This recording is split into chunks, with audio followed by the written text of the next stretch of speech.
Okay, so let's look at how we do the top setup for Blighttown Skip and No Wrong Warp Armorless. You want to do, go into this little alcove here, and you want to tuck yourself into this corner. So aim with the bow, and you want to go as far down with the aim as possible without zooming in. And so while you're sort of walking backwards into that, you want to find this bright white dot. And now, this is going to be your guide, but you don't want to be dead center on it. You actually want to be more like this. And what you use for a visual cue is actually this teensy white dot here in the center of my reticule now. And so you want that to be basically horizontally centered. And then you just shoot an arrow, roll forward, hit the button, and then I walk back and aim roughly in this area here. And I just start jumping backwards until I feel nice and tucked in. Then you want your aim for here to be in this little lobster looking design on the elevator pattern there. You shoot an arrow, roll forward, jump back, quit out.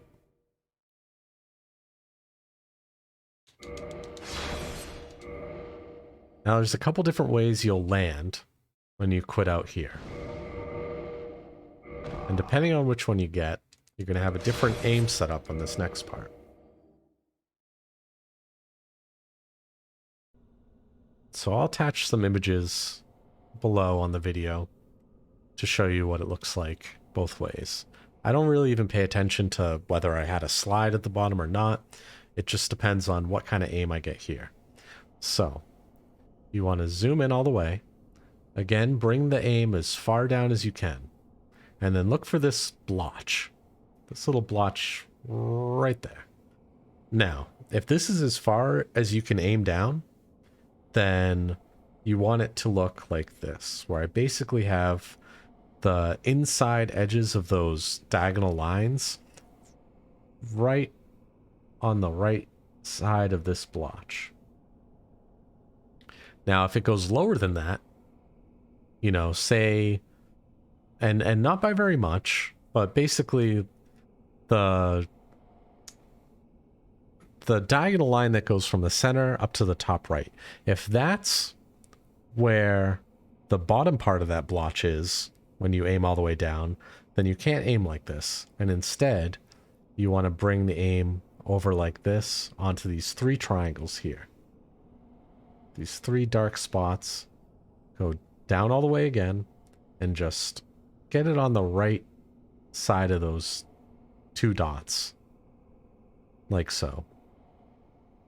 But for right now, we have this other setup. So it's going to be like that.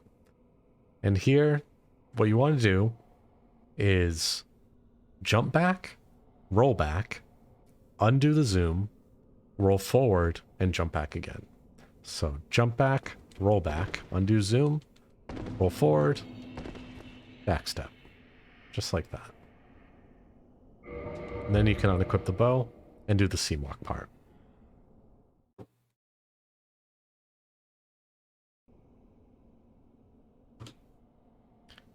Okay, for the Seamwalk part, my visual cue is this bright white spot in the distance you can see above my head. And what I do is I just tilt the camera so that it's just tucked behind that texture. And then just walk onto the seam. And then start sprinting once I can tell I'm on it. Nudge left to get to this spot. And then it's pretty obvious where the seam is at that point.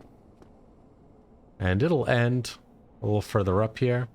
And so what I'll do, equip the Black Knight Halberd, walk off the edge, quit out.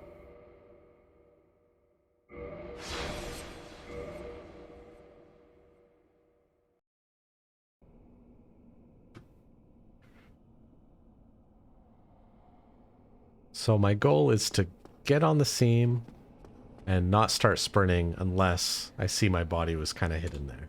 So let's see, I'm sure I'll be able to mess it up enough to show you what it looks like when it goes wrong. So I walk on, that seam's to the right, so I'd want to start nudging to the left. Because if you look at the seam, that's never fun when you just, the turnaround spot when you where you land can be tricky. You want to turn around the right direction. See how it sort of has a slight bend to the left early on. See, like right here, starts going slightly to the left. So you can see the seam there. It's the one that just crosses that white spot in the distance I was using as my visual cue before. So walk onto the seam once you see where you're going and you have a sense of whether you can just go straight or not. Then make whatever necessary adjustments and start sprinting up towards that spot. Now, here you can tell the elevation's changing. I'm going higher up. And so here's where I would start going more to the left. It's a little tricky going slowly. I don't know if you can kind of see how it curves. All right, so there it is. You can see the seam sort of there and how it connects in to this spot up here. This is a reason why it can be very difficult if you fall off the seam and you lose the visual cue to get reoriented on it. Especially if you're just trying to sprint straight away. Oh my goodness. Gadget position isn't super precise in that spot. So I guess this is where the turn is. And you don't want to take this too narrowly, I would say. That last turn up there. Because it can be really easy over here if you... Let's see if I can see it at all.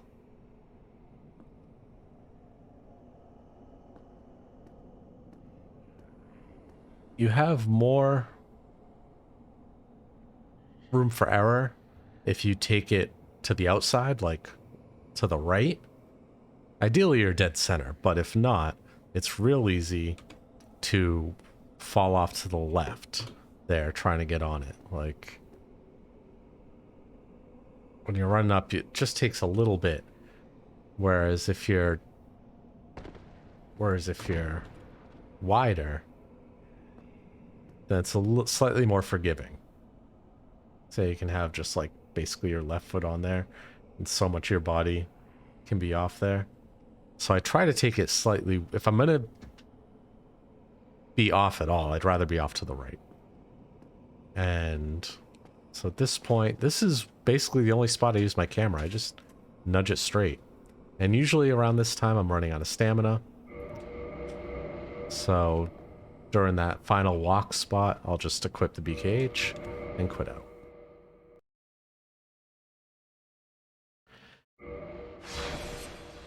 Now for the unequip airrolls part. So you load back in, and you want to immediately start going off the seam. And so the idea is that there's an internal timer that updates your equip load. And this is why you quit out and you load back in. Now, some people, if you're fast enough, you can just equip the BKH on the stand-up animation, and that'll be fine. I personally just equip it before the quit out, and it's one less thing to worry about. And the aim is somewhat precise as far as where you do the roll. You want to do it toward the very edge there, and also the direction that you roll. So you can see that's no good. And you can tell pretty quickly if that happens, you just want to quit out.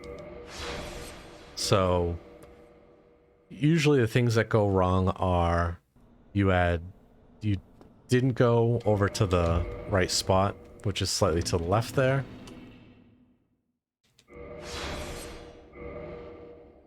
Or you had a bad roll angle. And so the roll angle I kind of go straight off and then start going toward the left with a roll angle facing backwards that's just slightly to the left as well. So if you watch my character... Oh, that was no good.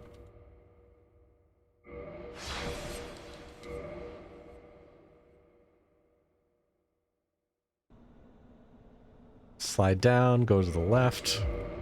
At the edge, slight diagonal back into the left angle where I roll. As far as the button press timing, I open the menu at basically the same time as I roll.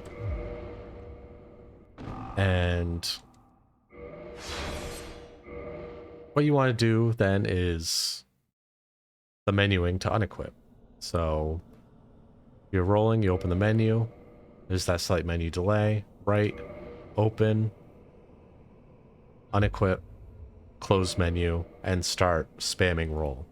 And so opening the menu and doing the first roll and